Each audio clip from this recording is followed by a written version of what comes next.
Ang kwentong ito ay hango sa tunay na buhay. Karanasan ito ni Nonoy. Nangyari ang kwentong ito taong 1978. Walang eksaktong lokasyon. Siquijor. Isang mapagpalang araw sa iyo, kalakbay. Pati na rin sa mga tagapakinig ninyong patuloy na sumusuporta sa inyong programa. Bago ang lahat, nagpapasalamat naman ako sa ibinigay niyong oportunidad na makapagbahagi ako ng kwento sa inyong programa. Alam kong nakahanay itong pambihirang karanasan ko sa mga nilalaman ng kwento ng inyong programa. Kaya naman naglakas loob ako na akong sumulat mismo sa inyo. Samahan niyo akong sariwain ang hindi ko malilimutang kwento tungkol sa mga aswang na naganap na matagal ng panahon. 22 taon gulang pa lamang ako noon, kalakbay. Isa naman akong ampon ng mga tradisyonal na katutubong manggagamot dito sa aming lugar sa may Siquijor.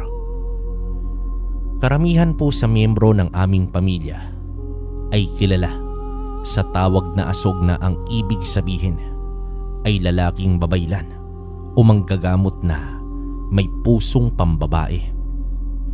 Sa kabila ng katotohanan na hindi ko kailanman nakilala ang sarili kong mga magulang, napakasaya ko dahil nakaramdam ako ng pagmamahal ng isang pamilya sa mga kumupkup sa akin.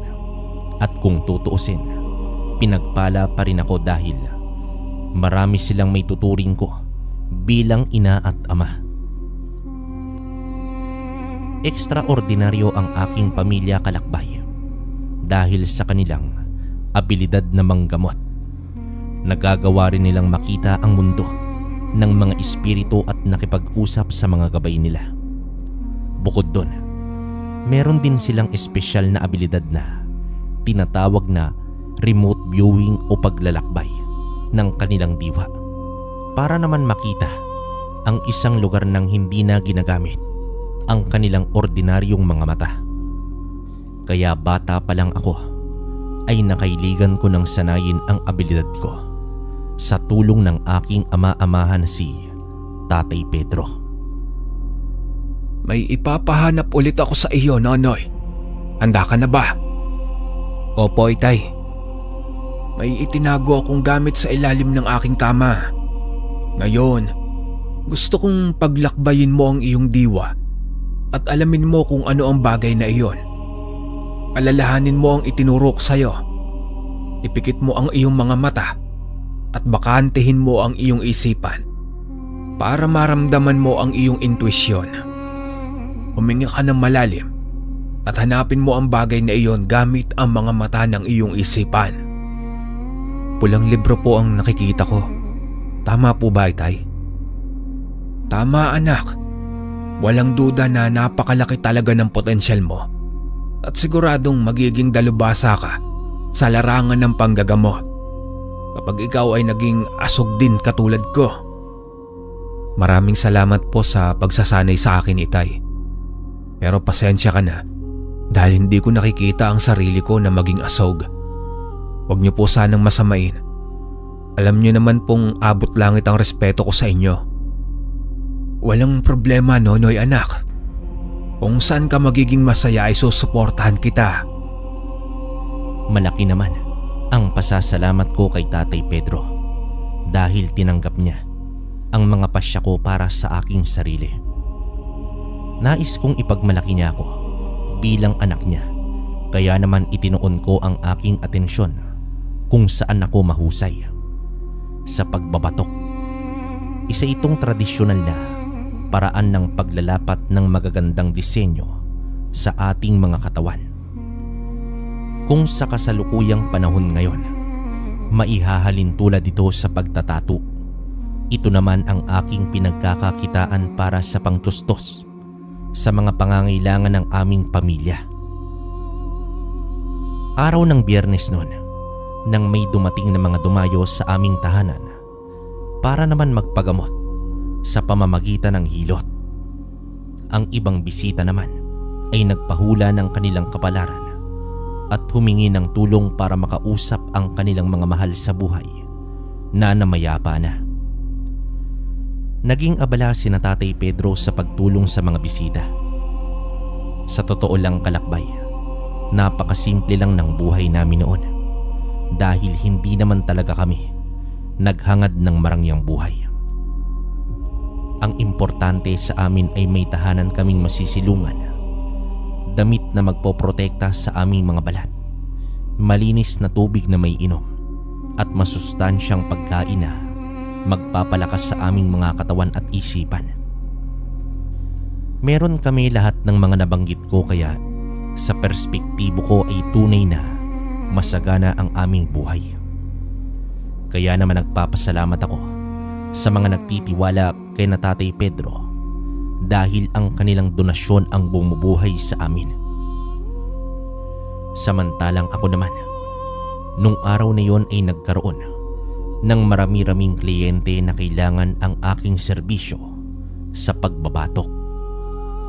Karamihan sa kanila ay may mga dati ko na ring kliyente na nagpabalik-balik sa aming tahanan. Nagustuhan daw kasi nila ang mga obra maestra ko na inilapat ko sa kanilang mga balat. At napakagaan lang din daw ng kamay ko. Kaya naman daw hindi lubos ang sakit na kanilang nararamdaman kapag pinupukpok ko na ang kanilang mga balat. Karamihan sa kanila ay ginustong magpalagay ng ganito na disenyo sa parte ng likod, binti, dibdib. At sa mga naalala ko ay nagkaroon ako ng 8 kliyente ng umaga na yon. At tumulong-tulong din ako kay Tatay Pedro kapag nababakante naman ako. Sa madaling salita ay napagod ang aking katawang lupa, kaya pagdating ng tanghali ay kumain na kami at nagpahinga na rin ako. Bandang 3:00 ng hapon sa araw na yon, nagpasya naman akong maglibot-libot sa may kagubatan para makalanghap ng sariwang hangin. Maaga kasing natapos sina Tatay Pedro sa panggagamot at ako naman ay wala na ring kliyente sa hapon, kaya namasyal na rin ako. Sa tuwing nakikita ko ang ganda ng ating kalikasan ay gumaganda ang araw ko at lumilinaw rin ang pag-iisip na tila ba napakapositibo ng enerhiya ng gubat. Kaya naman kapag may libreng oras ako ay pumupunta talaga ako doon. Halos 15 minuto na akong naglalakad nang may nakita akong isang matandang lalaki. Napansin ko agad ang kanyang mahaba at namumuting balbas. Nilapitan ko siya dahil tila ay nangangailangan siya ng tulong sa dami ng bubuhati niyang kahoy. At nang makarap ko na siya ay nalaman kong bulag pala ang kaliwa niyang mata. Dito nagpakilala naman ako sa kanya sabay buhat sa mga natitira pang kahoy sa lupa. Magandang hapon po, Manong. Ako nga po pala si Nonoy. Tulungan ko na po kayong magbuhat nitong mga natitirang kahoy. Maraming salamat sa iyo, iho. Mabuti naman ay may makakatulong na ako. Sakto ang pagdating mo. Iniinda ko pa naman din itong sakit ng likod ko ngayon. Ba ay mukhang hulog ka ng langit sa akin. Walang anuman po, Manong. Saan po ba ang bahay ninyo para maihatid ko na rin po kayo? Doon ang bahay ko sa may kalagitnaan ng gubat. Halika at magkape muna tayo. Matapos nun, pumayag naman ako agad dahil sa merong kakaiba na pumukaw sa interes kong mas makilala pa ito. Isa pa, hindi ko rin lubos na maunawaan kung bakit magaan ang loob ko sa kanya na para bang matagal na kaming magkakilala. Sa mahaba-haba naming pagkwekwentuhan ay naibahagi ko na sa kanya ang kwento ng aking buhay at ganun din naman siya sa akin. Nabanggit niya na mag-isa na lang siya ngayon sa buhay. Hindi sila nagkaanak ng kanyang asawa at matagal na itong patay Binawian siya ng buhay nang maaksidente sila at si Mang Kanor lamang ang nakaligtas. Sa pagdaan ng linggo ay mas napalapit kami sa isa't isa, kaya madalas ko na siyang bisitahin sa may kagubatan. Nalaman ko rin na isa rin siyang antingerong albularyo at naranasan niya ng maraming beses na makipagtunggali sa mga aswang gamit ang kanyang mga anting-anting at orasyon. Dito ipinaliwanag niya rin sa akin kung bakit bulag ang kaliwang mata niya. Ito pala ang sinapit niya sa isang engkwentro niya sa mga aswang nung kabataan niya. Tinusok pala ang kanyang mata ng kalaban niyang aswang gamit ang mahaba at matulis nitong kuko. Mabuti na lamang ay magaling talaga siya sa pakikipaglaban at napatay niya pa rin ito sa kabila ng kabawasan sa kanyang paningin. Dito naman sa aming lugar, hindi lamang mga masasamang espiritu ang gumugulo sa amin, pati na rin ang mga aswang. Kaya walang duda na purong katotohanan lamang ang ibinahagi sa akin ni Mang Kanor.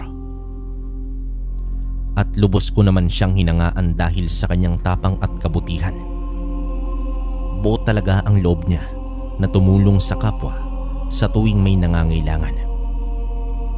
Sa kasamaang palad, hindi niya na nagawa pang makipaglaban sa mga aswang dahil naman sa sobrang katandaan at labis na panghihina na ng kanyang katawan. Sinabi niya pa sa akin noon, kalakbay, na hinihintay niya na lang ang kanyang pagpanaw at ayaw niyang masayang ang kanyang mga kagamitan sa panggagamot. Kaya naman nagdesisyon ito na ibigay sa akin ang mga ito. Inabot niya ang isang tela na punong-puno ng orasyon at dasal. Insignias daw ang tawag dito. Pinaubaya niya na rin ang kanyang anting-anting na pangil ng kidlat. Ang mga kagamitang ito ay galing pa raw sa kanilang angkan ng mga albularyo at antingero. Pinagpasapasahan daw ang mga ito sa huling nagdaang henerasyon, ngunit wala siyang mapagbigyan nitong kadugo niya dahil wala naman siyang sariling anak. At ilang taon din siyang naghanap ng nararapat na tumanggap sa mga ito hanggang sa nakilala niya na ako. Nakita niya raw ang sarili niya sa akin, kaya gusto niyang ako ang magpatuloy ng tungkulin niya sa pagsupil ng mga aswang upang hindi na makapagasik ng lagim ang mga kampon ng kadiliman. Ipinagtataka ko ang kanyang naging pasya dahil hindi pa naman kami ganoon katagal na magkakilala. Halos 4 na buwan pa lang kaming nagkakasama, ngunit hindi naman ako nagdalawang isip at tinanggap ko ang mga ibinigay niya sa akin dahil gusto ko ring maprotektahan ang pamilya ko laban sa mga aswang. Marahil ay may mas mabigat pa siyang dahilan na hindi ko pa muna dapat malaman. Binanggit niya na kailangan kong kabisaduhin ang mga orasyon at dasal na itinuro niya sa akin at ang mga nakalagay sa insignias upang mapalakas ko ang bisa ng pangil ng kidlat. Ang anting-anting na ito kasi ang magpapatibay ng aking pangangatawan at isipan, kaya kailangan itong dasalan o orasyonan para siguradong maprotektahan ko ang aking sarili, pati na rin ang mga mahal ko sa buhay. Bilang pasasalamat ko naman sa kanya, ay ginawan ko siya ng espesyal na disenyo para lang talaga sa kanya. Iminarka ko sa kanyang braso ang disenyong sisimbolo sa kanyang katapangan. Iyon na pala ang huli naming pagkikita ni Mang Kanor habang siya ay nabubuhay pa. Dahil makalipas lamang ang ilang araw, ay dito na tuluyang pumanaw itong si Mang Kanor. Nabigla naman ako sa mga pangyayari, kaya humingi ako ng tulong kay tatay para naman makausap si Mang Kanor sa kabilang buhay. Hindi man lamang kasi ako nakapagpaalam sa kanya ng personal. Pinagbigyan naman ako ni Tatay Pedro para makapag-usap kami sa huling sandali. May ginawa naman si tatay na ritual upang makakonekta at makapaglakbay siya sa mundo ng mga espiritu at para mahanap niya ang kaluluwa ni Mang Kanor. Maya-maya pa, pinakalma ko ni tatay para makatulog ako ng mahimbing. Sa panaginip ko pala kami magkikita ni Mang Kanor. Mang Kanor, salamat po at nagpakita ka sa akin. Gusto ko lamang pong magpasalamat sa inyo sa paggabay sa akin. Pangako po, hindi ko sasayangin ang mga kaalaman na ibinahagi niyo sa akin. Naniniwala ako sa kabutihan mo, Nonoy. Sigurado ako, magwawagi ka sa laban sa mga masasamang nilalang. Dahil natural na sa iyo ang pagkakaroon ng malakas na isipan at mabuting puso. Sigurado akong mas makikilala mo pa ang sarili mo sa darating na panahon. Ngayon ay ilalapit ko sa ating may kapal ang kaligtasan mo. Hanggang sa muli, Nonoy. Matapos nun, ginawa ko naman ang lahat para makabisado ang mga orasyon na ipinagkatiwala sa akin ni Mang Kanor. Nagsanay ako ng nagsanay para mapalakas ang isip at katawan ko. Ang karamihan sa mga orasyon ay iminarka ko sa aking braso at dibdib. Ito ang aking naging paraan para mapatunayan kung gaano ko kadeterminado sa larangan ng pagiging isang antingero. Isa pa, pinalakbay ko rin ang pinalakbay ang aking diwa upang magamit ko rin ang abilidad na to sa pakikipagtunggali sa mga aswang. Sa tingin ko ay malalamangan ko ang mga aswang kung magiging biyasa naman ako sa paggamit ng espesyal na abilidad. Sinigurado ko rin na malalaman ko kaagad kapag may aswang na magtatangkang sumalakay sa amin. Naglagay naman ako sa maliit na garapon ng lana o langis na gawa sa niyog. Dinasalan ko ito pagpatak ng Biyernes Santo upang masigurado ang bisa nito. Kapag ito ay kumulo, ibig sabihin ay may aswang na umaaligid sa paligid. Napakalinaw pa sa aking isip ang pinakaunang engkwentro ko sa mga aswang. Nangyari ito ng isang maulang gabi. Nabalot ng takot ang aming baryo nang sumugod ang dalawang kakaiba at nakakatakot na nilalang sa isang bahay malapit naman sa amin. Purong matatangkad ang mga ito na may mukha ng panghalimaw. Nanlilisik ang mga mata nito na tila handang-handa na lapain ang kanilang mga bibiktimahin. Meron kasing buntis doon, kaya marahil ay mabango ito sa pang-amoy ng mga aswang. Hindi naman ako nag-atubiling tulungan sila, kaya kinuha ko agad ang punyal na ibinigay sa akin ni Mang Kanor.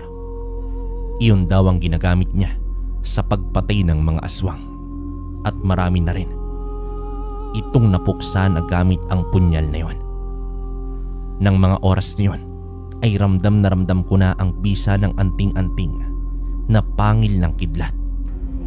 Binigyan naman ako nito ng pambihirang lakas at bilis na hindi pangkaraniwan para sa isang ordinaryong tao.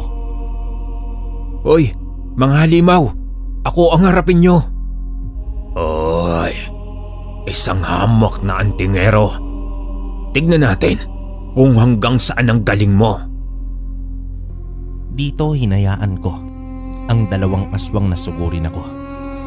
Ayoko magpadalos-dalos ng galaw para hindi ako mapahamak at makapag-isip ako ng malinaw.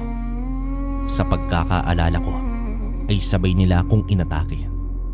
Pero nakailag naman ako at nakahanap ako dito ng tsansa na magpaulan ng sipa at suntok sa kanila. Nang matumba, ang isang aswang ay agad kong itinarak ng napakalalim sa kanyang dibdib ang aking hawak na punyal, samantalang ang isa naman ay nakatakas. Sinubukan ko itong habulin ngunit bigla naman itong nagpalit ng anyo. Halos wala pang 2 segundo ay naging isang itim na aso ito na napakabilis tumakbo. Hindi man lang ako hiningal sa laban na yon, ngunit may konti akong mga kalmot mula sa mga halimaw na iyon. Dito ko napagtanto na totoo ngang parang naging ibang tao naman ako dahil sa epekto sa akin ng pagiging antingero.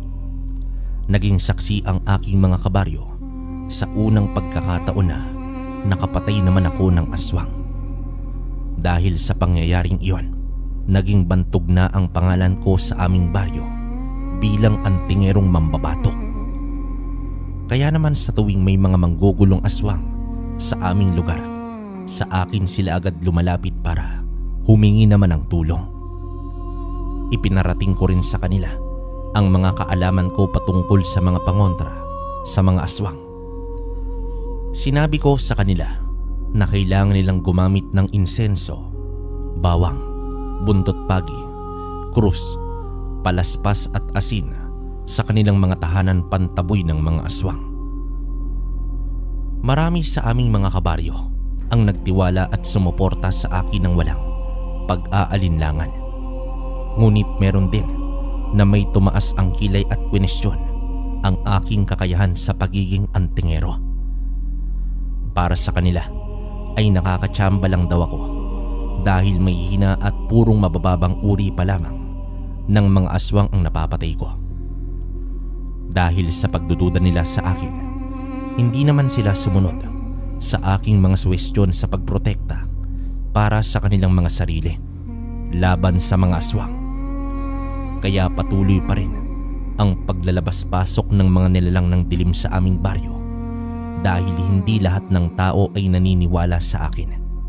At dito nagpapakampante lamang sa kabila ng peligro at banta sa kanilang mga buhay. Naging mataas ang respeto sa aming pamilya ng aming mga kabaryo. Para sa amin ni Tatay Pedro, walang katumbas ang saya na aming nararamdaman dahil nakakatulong kami sa kapwa sa pamamagitan ng panggagamot at nakakapagsalba ko ng buhay ng mga inosenteng tao sa pagiging antingero. Sa katunayan pa nga niyan ay mas dumami ang mga donasyon na natatanggap namin. Kaya naman naramdaman din namin ang paggaan ng aming buhay. Hindi na namin kailangan magtipid ng todo, lalong-lalo na pagdating sa pagkain. Kahit pagustuhin naming araw-araw kumain ng karne, ay nagagawa na namin. Hindi kasi kami madalas makakain ng karne dahil maal ang presyo ng mga ito sa palengke. Kaya naman palaging purong isda at gulay at prutas lamang ang aming kinukonsumo. Ngunit wala akong naging problema doon dahil masarap din ang mga yon sa aking panlasa at masustansya pa. Kaya naman lumaki akong may maayos na pangangatawan dahil hindi ako kailanman pinabayaan ng aking Tatay Pedro. Kaya ipinagpapasalamat ko rin ang pagiging antingero ko sa kadila ng nagkaroon talaga ng magandang pagbabago dahil mas sumagana pa ang aming pamumuhay. Sa kabila ng tagumpay na aming nararanasan, labis pa rin na ikinabahala ni Tatay Pedro ang pagiging antingero ko dahil madalas akong may nakakasagupang mga aswang. Kaligtasan ko lang naman daw ang kanyang iniisip. Natatakot siya na baka dumating sa puntong mapuruhan ako ng aking mga kalaban at tuluyan akong mapahamak. Ayaw niyang may mangyaring masama sa akin. Kaya lagi niya akong tinatanong kung talaga bang ipagpapatuloy ko pa rin ang pagiging isang antingero.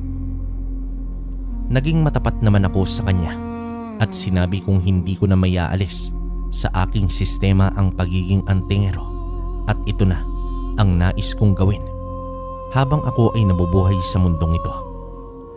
Hiniling ko na magtiwala lamang siya sa akin dahil gagawin ko ang lahat para maingatan ang aking sarili, lalong-lalo na rin sila. Hindi ako pwedeng bigla na lang maglaho sa mundong ito nang hindi ko pa nauubos ang lahi ng mga masasamang nilalang niyan. Mabigat man sa loob ni Tatay Pedro, tinanggap niya ang desisyon ko na gampanan ang aking tungkulin bilang antingero. Samantala, sumapit na nga ang aking kaarawan. Napakasaya ko nung araw na yun dahil kumpleto at sama-sama kami ng pamilya ko. at pati ang mga kabaryo namin ay nakipagdiwang din. Kasama naman namin. 10:00 ng umaga ay punong-puno ng masasarap na pagkain ang aming lamesa. Marami rin ang dumalo at nagbigay ng kani-kanilang mga regalo para naman sa akin. Isa pang ikinatuwa ko, ang mga musikerong tumutugtog ng mga instrumento tulad ng gitara, ukulele, kulintang at bandurya. Sinabayan naman sila ng mga magagaling na mga nganta sa aming baryo. Talaga namang namangha kami sa mga narinig naming magagandang awit na nagbigay buhay sa aking kaarawan. Kaya naman taos-puso talaga ang pasasalamat ko sa kanilang lahat, lalong-lalo na sa pamilya ko. Alam ko kasing nag-ipon at naghanda talaga sila para naman mapasaya ko ng lubos sa aking kaarawan. Buong araw naman kaming nagkwentuhan, nag-inuman, nagkantahan at nagsayawan. Marami rin akong nakilala na nakapalitan ko ng mga kwento tungkol sa mga aswang. Interesado kasi sila sa pagiging antingero ko. Kaya naibahagi rin nila ang kanilang mga kaalaman sa mga aswang at nabanggit nila na may isang angkan na malalakas at makapangyarihang mga aswang ang naninirahan sa aming lugar sa may Siquijor. Usap-usapan na napakayaman ng kanilang pamilya, kaya nagagawa nilang itago ang kanilang identidad, kaya hanggang ngayon wala pa talagang nakakabisto sa kanilang pamilya. Wala ring nakakaalam kung saan sulok sila ng Siquijor na mamalagi. Pero sa tingin ng karamihan ay sinadya nilang magpalipat-lipat ng tirahan para naman masiguradong hindi sila masusundan ng kung sino man. Hindi na rin ako nagulat sa usap-usapan na yon. Nabanggit na rin kasi sa akin ni Mang Kanor noon na may mga matataas na uri pa ng mga aswang na hindi basta-bastang ibinubunyag ang kanilang tunay na katauhan. Karamihan daw sa mga nakakasagupa niya ay purong mga alipores na sunod-sunuran lamang sa mga matataas na uri ng aswang. Ang mga ito ang naghahanap ng laman loob at dugo ng mga tao na makukonsumo ng kanilang mga pinuno. Ang mga makapangyarihang aswang na ito ay hindi rin daw basta-bastang kumakain ng laman ng kung sino-sino lang. Kaya sinisigurado na kanilang mga alipores na ang kakainin ng mga aswang ay mga malulusog na pangangatawan at walang kahit anong sakit. Tinapos ko naman agad ang usapan tungkol sa aswang pagkabahagi nila ng mga kanilang kwento tungkol dito, dahil ayokong mabalot ng takot at negatibidad ang araw na yon. Sa perspektibo ko ay espesyal ang araw na yon, hindi lamang dahil kaarawan ko, kundi pati na rin ang pagtitipon-tipon at pagkakaroon namin ng mga bagong kaibigan. Kaya kahit medyo sintonado ko, ay nagpresenta naman akong kumanta para mapagaan ang loob ng isa't isa. At ibang mga makukulit na binatang dumayo sa aking kaarawan ay nagsimula na ring magpatawa, kaya naman bumalik ulit ang sigla ng lahat. Mag-aalas 7 na ng gabi nang matapos ang selebrasyon ng aking kaarawan. Handa nang umuwi sa kanya-kanyang tahanan ang aming mga bisita, kaya nagsimula na rin kaming magpaalam at magpasalamat sa kanila. Hindi namin sila hinayaang umuwi ng gutom, kaya inaya namin silang maghapunan at pinadalhan na rin namin sila ng mapapasalubong sa kanilang pamilya. Dito napansin namin na ang iba sa kanila ay nalasing na sa hinanda naming lambanog, kaya pagkatapos ng hapunan ay nagpasya naman sina Tatay Pedro na alalayan sila pauwi. Ako naman ay nagpaiwan muna sa bahay para asikasuhin pa ang mga natitirang bisita at para makapagsimula na ring magligpit. Sa kalagitnaan ng paghihintay sa mga susundo sa kanilang bisita, naalarma naman ako. Dahil nakarinig ako ng sigawan sa labas ng bahay. May bumanggit kasi sa pangalan ko na habang humahagulgol ito. Hindi naman ako mapakali dahil sa matinding kaba na naramdaman ko. Kaya lumabas ako agad para malaman kung ano ang nangyari. Ano pong nangyari sa inyo? Ano pong problema? Nanay, sinugod kami ng mga aswang. Nakalimutan kasi naming dalhin ang mga pangontrang binigay mo sa amin, Nonoy. Siya nga pala. Hindi na nakatapos magsalita ang isang asog na kasama ni Tatay Pedro. Nagtatakbo naman agad ako nang matunugan ko ang matindi niyang pag-aalala. Alam kong kailangan kong magmadali dahil baka mauli na ang lahat at hindi ko na maisalba ang buhay ni Tatay Pedro. Pagdating ko sa may labas lamang ng aming baryo ay nakita ko agad ang aming mga panauhi na dapat ay uuwi na habang tinatakot ito ng mga aswang. Nagimbal at nanghina naman ako sa aking nakita nang makalapit ako sa kanila. Si Tatay Pedro na nakahandusay sa lapag, wakwak ang buong dibdib na halos malabas na ang kanyang laman loob. Namatay siya nang nakadilat ang mga mata nang walang kalaban-laban. Patay na ang pinakamahal kong ama. Pinatay siya ng mga punyetang aswang na marahil ay naghiganti sa akin dahil ilang mga kauri rin nila ang pinagpupuksa ko. Maligayang kaarawan, Antingerong Nonoy. Sana ay nagustuhan mo ang regalo namin sa iyo ngayon. Kahit papaano ay naipagiganti na namin ang aming mga kalahi na pinatay mo. Kaya sigurado akong hindi mo makakalimutan ang kaarawan mong ito. Tama ka, aswang. Hindi ko makakalimutan ang gabing ito dahil ngayon ay makikilala nyo ang taong halimaw na uubos sa lahi nyo. Winakasan nyo ang buhay ng mga inosenteng tao para lang sa pansarili nyong kagustuhan. At pati ngayon, idinamay nyo ang pamilya ko. Sa totoo lang, sinubukan kong intindihin ang pinanggagalingan at pinaglalaban ng lahi nyo. Pero ngayon, wala na ako kahit sinong sasantuhin sa inyo. Lahat kayo ng mga kauri mo, papatayin ko. Matapos kong makapagsalita noon, hinayaan ko sila na maunang sumugod naman sa akin. Pero sa mga oras nito ay iba na ang sitwasyon. Umiral sa akin ang galit at isa lang ang nasa isip ko noon. Pagdudusahin ko ang pumatay sa Tatay Pedro ko. Papatayin ko sila pakunti-kunti nang makaramdam sila ng matinding sakit na tatagos hanggang sa kanilang mga halang na kaluluwa. Sa kalagitnaan ng aming laban ay biglang tumigil sa paggalaw ang mga aswang na tila na paralisa ang kanilang mga katawan.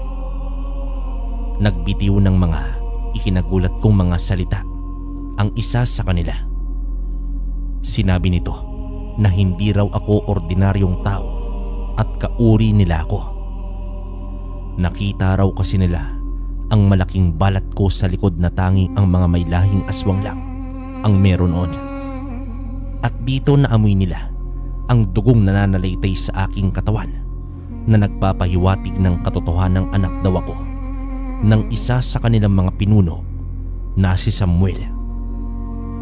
Matalas kasi ang pang-amoy at paningin ng mga aswang kaya ang hindi kayang makita ng ordinaryong mga mata ng tao ay malinaw sa paningin nila. Pinilit niya akong sumama sa kanya at kung hindi raw ako aanib sa kanila at magiging ganap na aswang ay papatay nila ako dahil wala akong silbi sa kanilang angkan.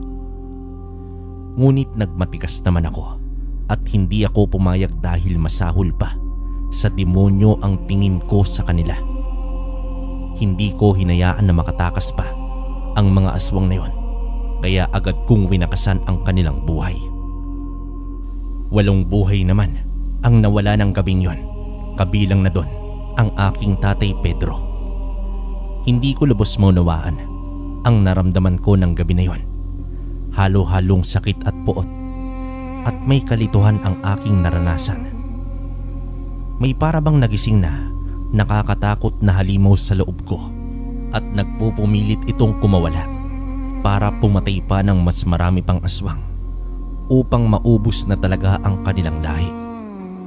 Kahit ako mismo ay natakot na sa aking sarili dahil hindi ko alam noon kung hanggang saan ang kaya ko pang gawin.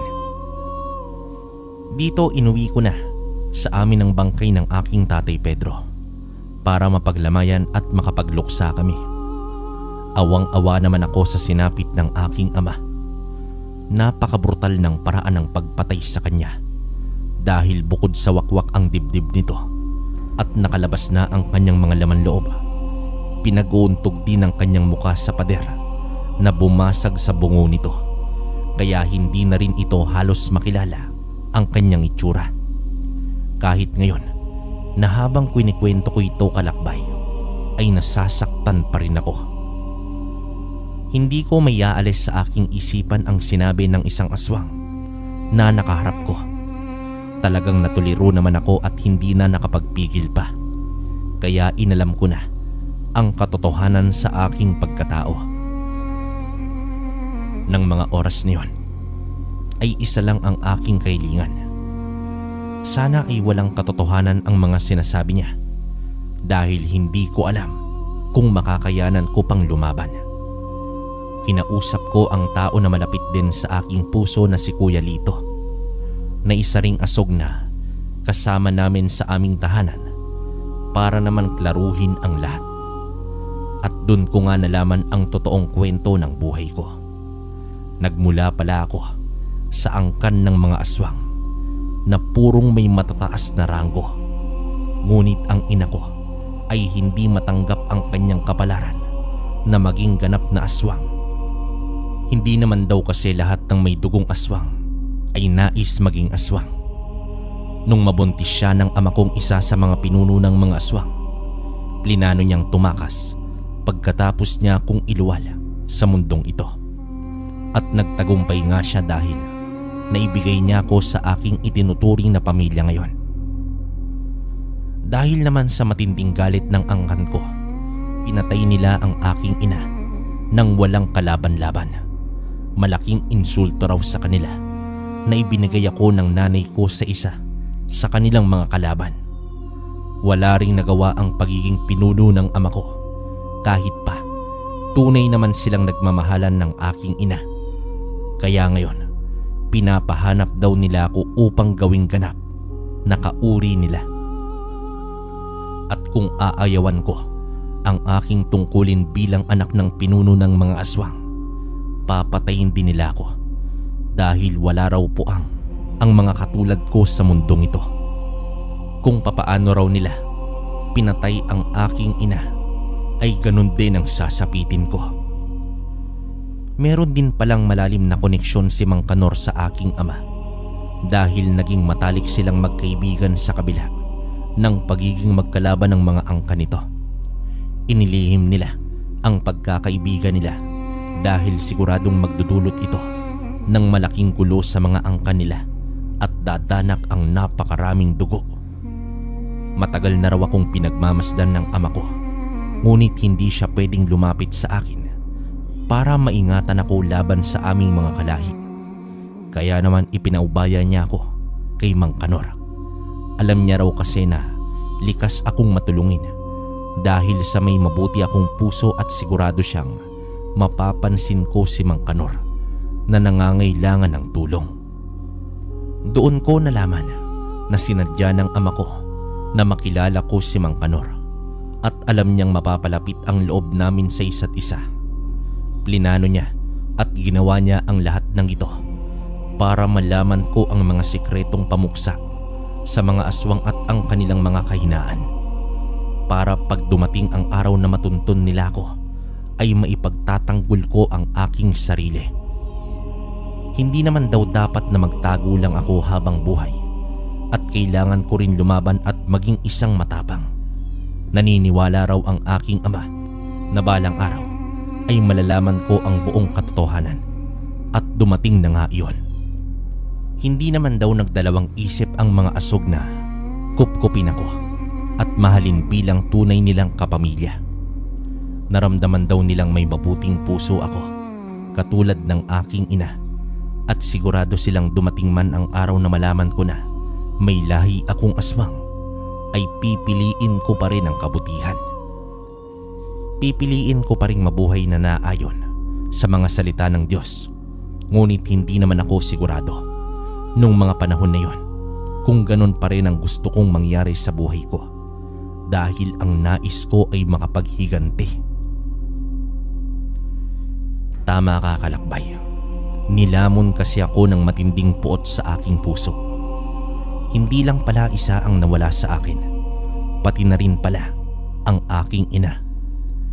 Isinakripisyo niya ang kanyang buhay alang-alang sa kaligtasan ko. At ang katotohanan na, ang pinakamumuhian kong mga nilalang ay kauri ko pala. Halos isumpa ko noon ang aking sarili sa aking mga nalaman. Sa totoo lang, pati sarili ko ay gusto ko na ring patayin. Ngunit pinaintindi ni Kuya Lito sa akin na wala naman akong ginagawang kasalanan, kaya hindi ko dapat sisihin ang aking sarili. Hindi ko na rin mababago ang katotohanan na mula ako sa angkan ng mga aswang. Pero ako pa rin ang magdidesisyon sa sarili kong kapalaran kung ipagpapatuloy ko ba ang pagiging mabuting tao o itutulad ko na rin ang sarili ko sa kanila. Kahit papaano ay nahimasmasan ako at itinigil ko ang aking planong magpatiwakal. Ngunit hindi naghihilom ang mga sugat sa aking puso sa mga magagandang salita lamang. Litong-lito ang isip ko ng mga oras na yun, pero hindi ko pa rin itinigil ang plano kong maghiganti sa kanila. Nalaman ko rin na sinunog pala ang bangkay ng aking ina sa gubat na madalas kong puntahan at kung saan din naninirahan si Mang Kanor. Napakasakit lang para sa akin dahil ni wala man lang akong puntod na mapupuntahan, pero alam kong naroroon lamang ang kaluluwa ng aking ina. Kaya pala sa tuwing magpupunta ako doon, tila napaagaan ng loob ko na para bang ang gubat ay tahanan ko rin, dahil ito pala sa enerhiya ng aking butihing ina mas lalong napaganda at nagpapayapa sa buong kagubatan. Nagdesisyon naman akong pumunta doon para maramdaman ang presensya ng aking ina. Sigurado kasi akong gagaan ang loob ko at kahit papaano ay mapapawi ang lungkot ko sa lahat ng pinagdadaanan ko sa buhay. Pagdating ko naman doon ay pumitas ako ng mga bulaklak para ialay sa kanyang kaluluwa. Ramdam ko sa aking puso na kahit hindi ko pa siya nakilala ay mahal na mahal ko ito. Nagtagal naman ako doon ng ilang oras para rin magkarga ng positibong enerhiya na magbibigay lakas sa aking pangangatawan at isipan. Kaya naman umupo ako sa tabi ng isang malaking puno. At dito pagkatapos lamang ng ilang minutong pagkatahimik ng aking isipan ay nakatulog na ako. At sa panaginip ko, nagpakita naman ang aking ina. Labis ang saya ko nang makita ko ang kanyang maaliwalas na mukha. Unang sulyap ko pa lang sa kanya ay alam kong siya na ang nanay ko. Naramdaman ko ang matinding lukso ng dugo, kaya niyakap ko siya kaagad. Umiyak naman ako ng umiyak na para bang isang sanggol na naghahanap ng pag-aaruga ng kanyang ina. Binilinan niya ako na kilalanin ang aking sariling ama para matulungan niya ako sa pakikipaglaban sa mga kapwa naming aswang, dahil ang nais niya ay matuldukan na ang kasamaan ng kanilang angkan. Wala naman daw akong ibang magagawa kundi lumaban, dahil kung hindi gagawin din nila sa akin ang sinapit ng nanay ko sa kanilang kamay. Pero lubos pa rin siyang nagpapaalala sa aking kaligtasan. Masakit para sa kanya bilang isang ina na makitang nahihirapan ang kanyang pinakamamahal na anak, kaya't binag-ingat niya ako at ipinaalam niya ulit sa akin ang kahinaan ng mga aswang. Purong mabibilis daw kumilos ang mga kalahi ko at tipong malalakas ang mga ito. Pero kapag tinamaan ko raw Ang mga ito sa dibdib ay siguradong masasaktan ang mga ito at panandali ang mababawasan ang kakayahan.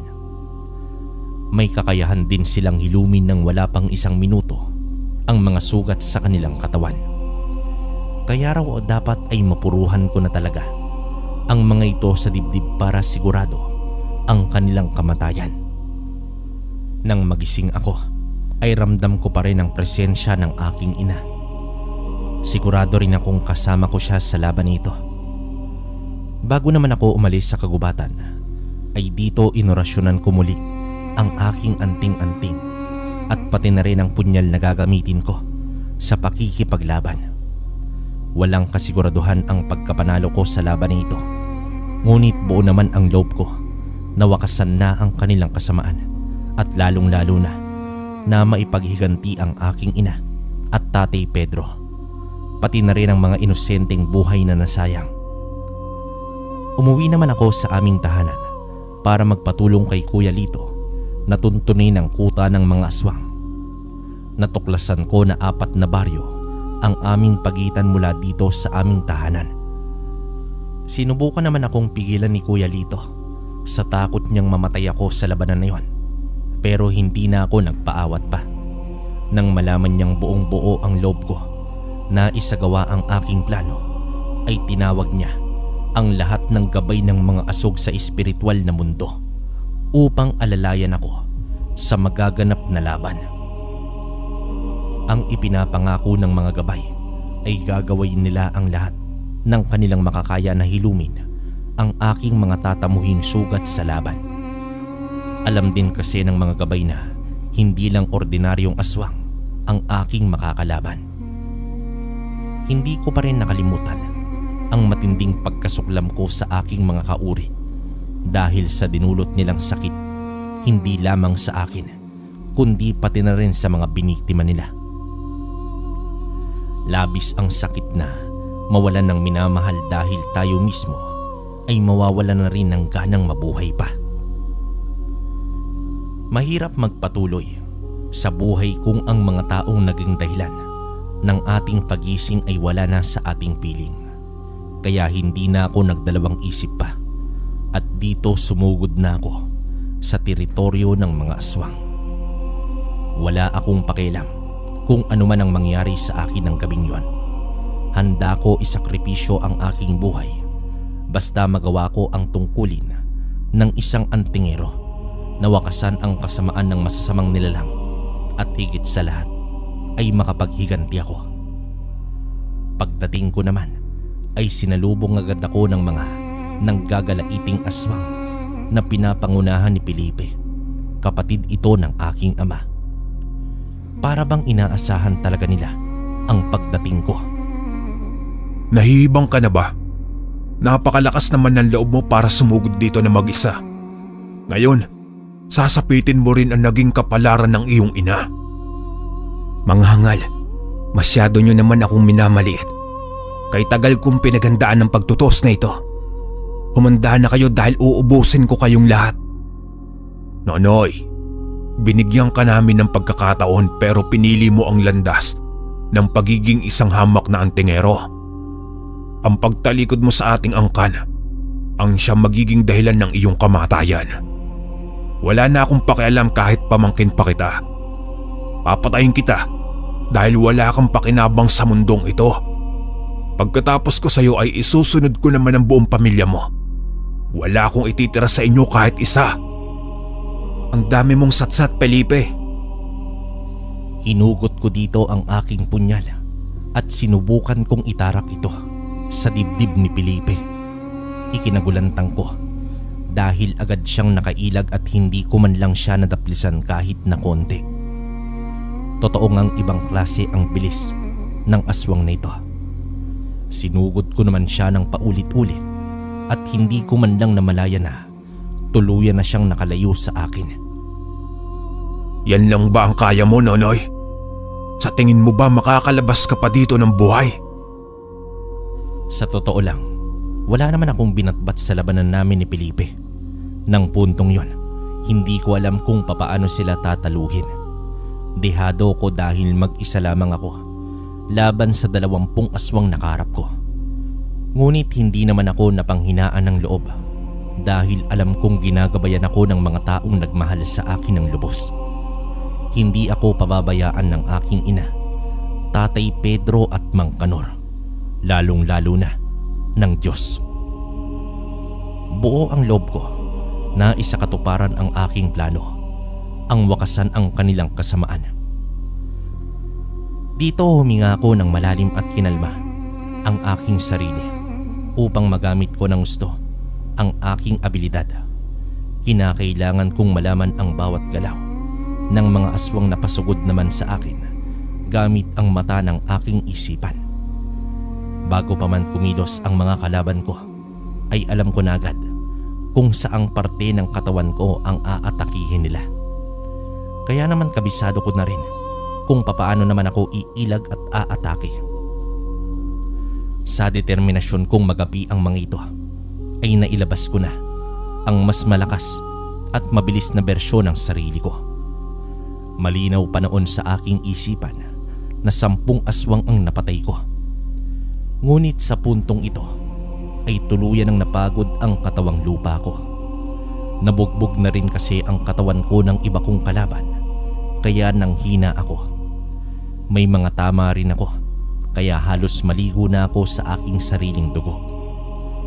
Naging mabagal ang pagpapagaling ng mga gabay ng asog dahil na rin sa lalim at dami ng aking mga sugat. Pero hindi pa rin ako nawala ng pag-asa. Alam kong manalo ko. Hindi ko na nga lang nalaman agad kung papaano, pero alam ko sa aking sarili na mananalo ko, na ang kabutihan laban sa kasamaan ay magwawakas. Tumawa ng napakalakas itong si Felipe habang pinapanood niya na dumadanak ang aking dugo. Lumapit naman siya sa akin para atakihin ako. Nakatalsik ako ng ilang beses sa simpleng pagtulak niya lamang at hindi ako nakabira ng suntok dito. Halos madurog ang buto ko sa pag-apak niya sa aking dibdib. Sinubukan kong makawala, ngunit nabigo naman ako. Napakalakas talaga ng puwersa niya. Hindi ako makatayo. Nakahandusay na lamang ako habang patuloy ang pagdurugo ng aking muka at katawan. Akala ko ay iyon na ang katapusan ko nang may isang matipunong lalaking dumating at nakipaglaban. Nagtaka naman ako sa nangyari dahil napakalinaw naman na isa rin itong aswang.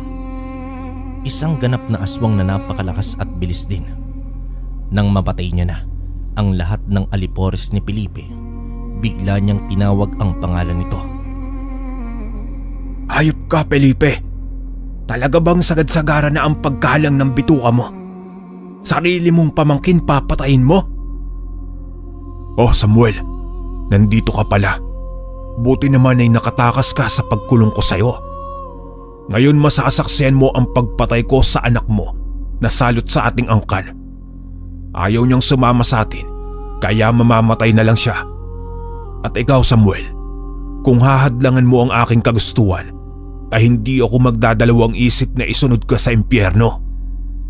Ako ang harapin mo, huwag ang anak ko.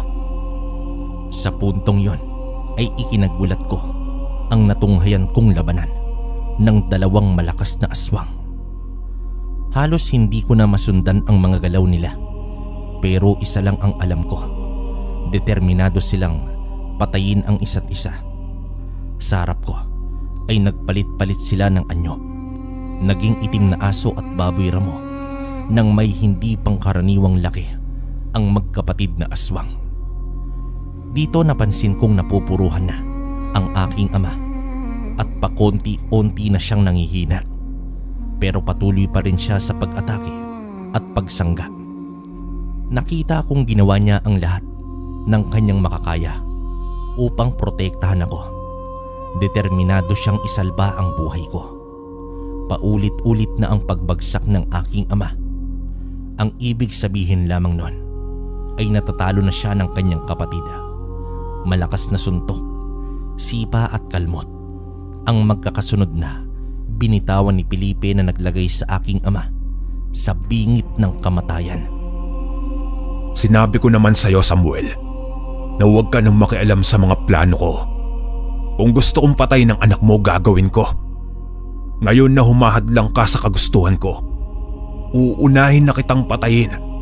Dahil noon pa man ay wala ka na rin talagang kwentang pinuno. Hindi ko nga lubos na isip kung paano ka napili ng mga magulang natin na pamunuan ng angkan natin. Mahina ka at wala kang binatbat sa akin. Isa ka lamang duming umaalingasaw sa paningin ko. Ako na lamang ang patayin mo, Felipe. Makiusap, huwag mo nang idamay ang anak ko.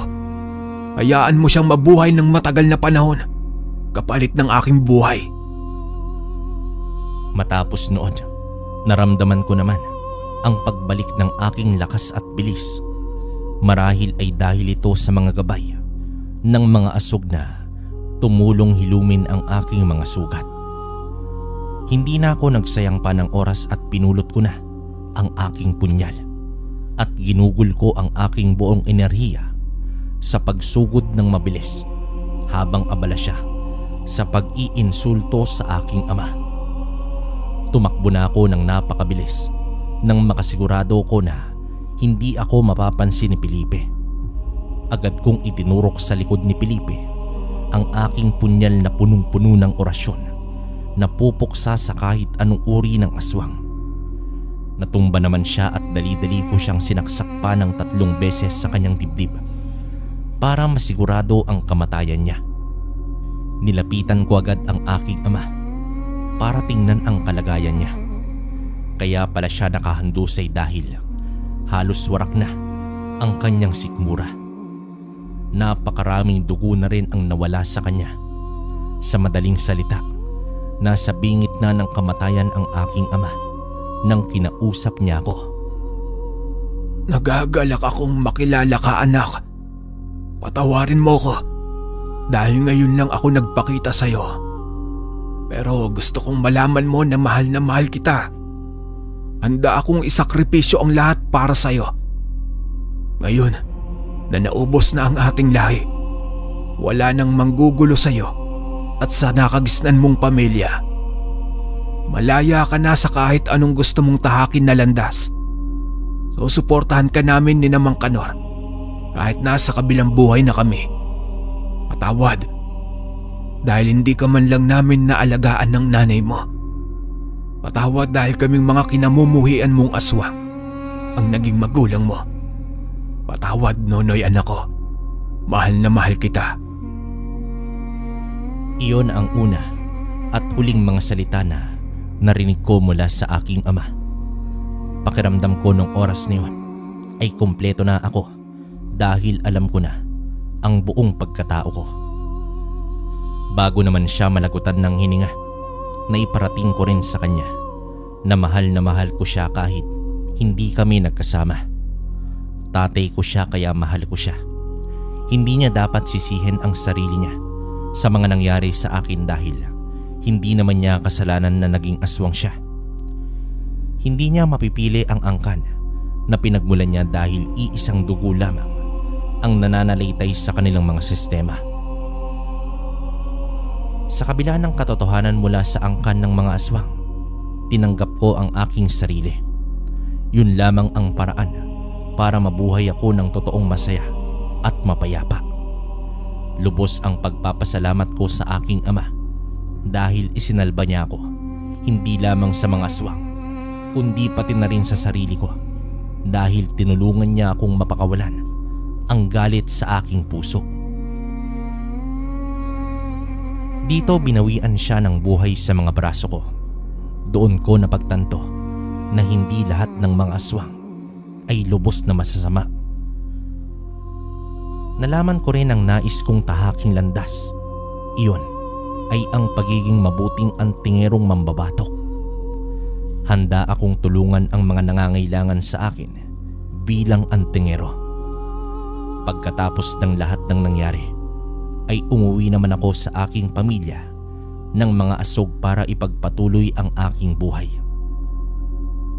Sa wakas ay tapos na ang pangangamba ng aming baryo at nabuhay kami ng matiwasay.